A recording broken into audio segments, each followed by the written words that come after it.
The darkness is getting deeper, where there was a little bit of light. Now that too has been taken away. Even the sun doesn't want to show its face anymore.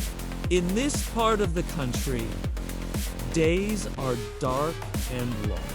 There is no respite from the scorching heat. It's unbearable. In such times, people yearn for a good breeze. But here, even the wind refuses to blow.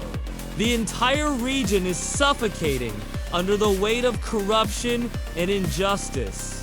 This story is from a small town where the leader of the local ruling party, Shambhu, reigns like a god over his people. Everything and everyone belongs to him. He has an iron-fisted control over the police, the administration, and the entire town. No one dares speak up against him. He is hand in glove with the police, especially with the officer in charge of the local police station, Prasant Singh, who turns a blind eye to all of the atrocities committed under Shambhu Datta's name. Now listen to this heart-wrenching tale of two elderly individuals, Nalina Karan and his wife Kamala. They lived in a small hut in that very town. The hut might have appeared dilapidated and insignificant to many, but for Nalina Karan and Kamala, it was their whole world. It was all they had ever known. However, their peaceful existence was not destined to last. Their modest abode was on the verge of being demolished. And the reason behind this looming tragedy was none other than Shambhu Datta. He had set his eyes on their humble dwelling, deeming it an obstacle to his grand plans for the area. For the uninitiated, let me tell you that the land where Nalina Karan and Kamala S. house stood was originally meant for a community park, but those plans were scrapped when Shambhu Datta decided to construct a multi-story parking lot in its place. Now, besides the community park, the town also had a sprawling playground. However, Shambhu Datta had his sights set on that too.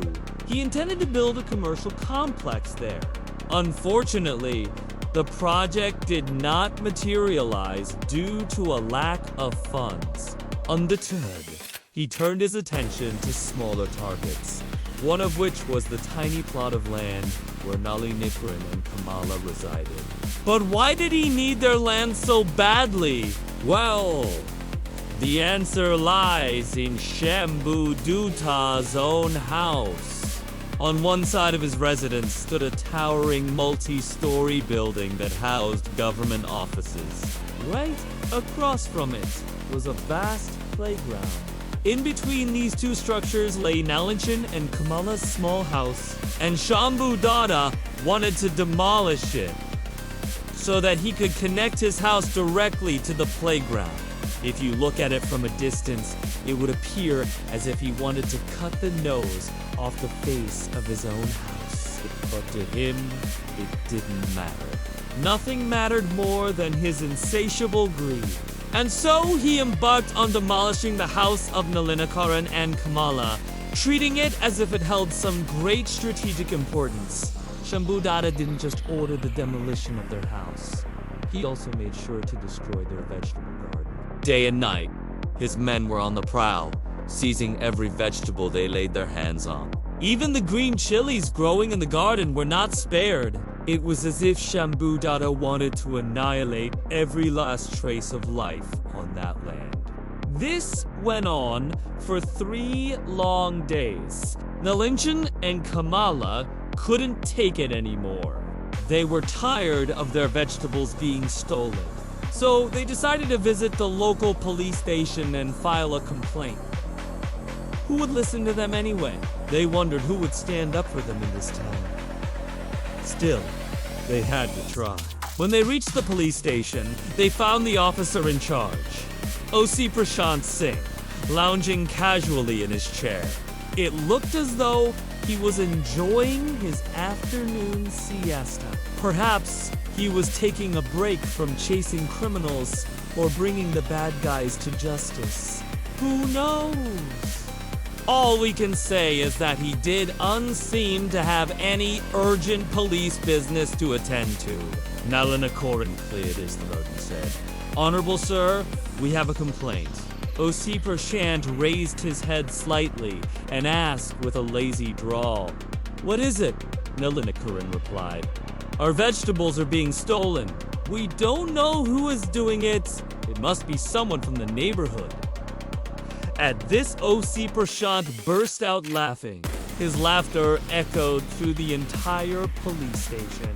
Kamala couldn't hold back her tears. She broke down and said, "Honorable sir, our old age pension is our only source of income. We live hand to mouth.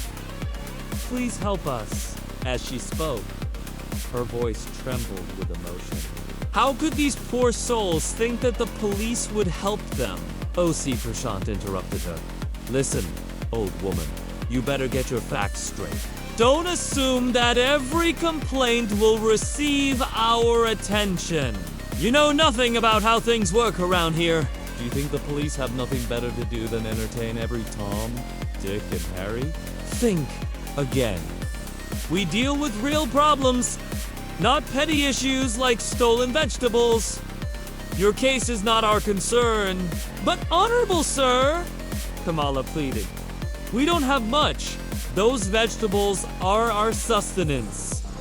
We eat them ourselves. If they are gone, how will we survive?" Enough, snapped O.C. "Don't make me lose my cool. Get out of here before I decide to lock you up for wasting the court's time. You dare complain about stolen vegetables to the police. What next? Will you ask us to recover your stolen goats and cows too? Don't insult us. Leave before I call the choketer to throw you out."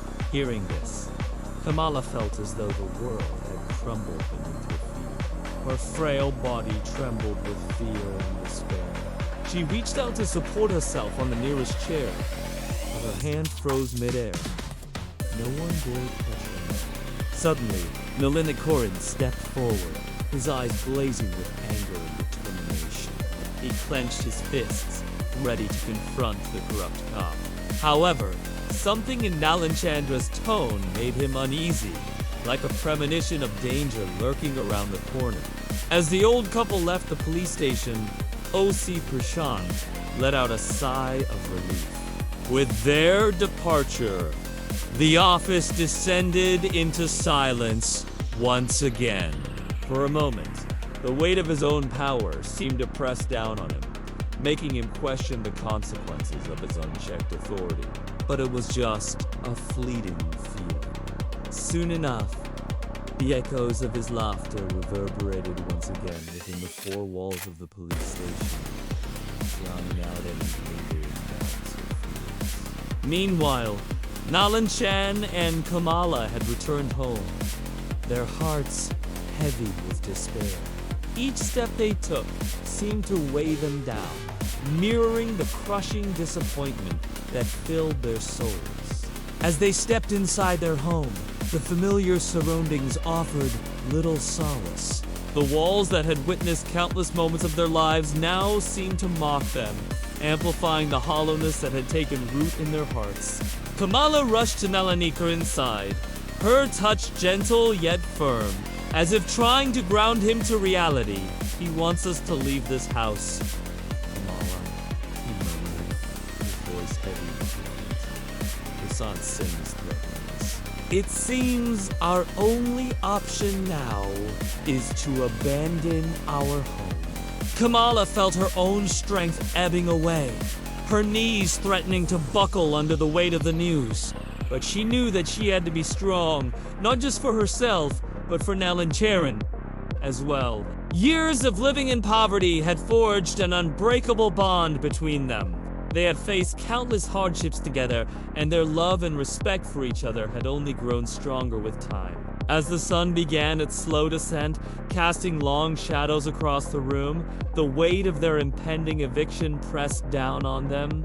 Their home, with its creaking walls and faded paint, had been witness to their joys and sorrows, their hopes and dreams. To lose it now, in their twilight years, seemed like the ultimate injustice. Yet somehow they had to find a way to navigate the treacherous path that lay ahead. The threat from O.C. Prashant still echoed in their ears, serving as a stark reminder of the danger that lurked outside their home. It was a daunting task, one that seemed almost impossible. They had to try. For what else did they have to lose? Suddenly, a commotion erupted outside their home, shattering the fragile peace that had settled over them. Heavy footsteps pounded on the ground, accompanied by menacing voices that carried through the open windows. Before they could comprehend what was happening, a group of burly men armed with wooden sticks barged into their home. Their faces were contorted with anger, their eyes gleaming with a menacing light. "Get out, you old fools!" one of the men roared, his voice echoing with aggression. Nalinchin's voice trembled as he responded, "We are not leaving. This is our home. Where else would we go?" With that, the men lunged forward, grabbing Nalinchin and Kamala by their arms and dragging them towards the door. Nalinchin stumbled, his legs giving way under the strain. "Please have mercy on us," she pleaded, her eyes searching for a glimmer of compassion in the men's hardened gazes. Around them, a crowd of villagers had gathered, their faces a mixture of shock and sorrow, but no one dared intervene. In the face of such overwhelming power, their own fears and struggles seemed insignificant. They watched helplessly as the old couple endured their humiliation, their cries echoing the town's collective anguish. The villagers, unable to bear the sight any longer, slowly dispersed into the darkness, carrying with them the burden of their shared helplessness. The darkness was getting deeper. Where there was a little bit of light, now that too had been taken away. We salute all of you. Thank you for watching this episode. See you in the next one. Until then, take care and goodbye.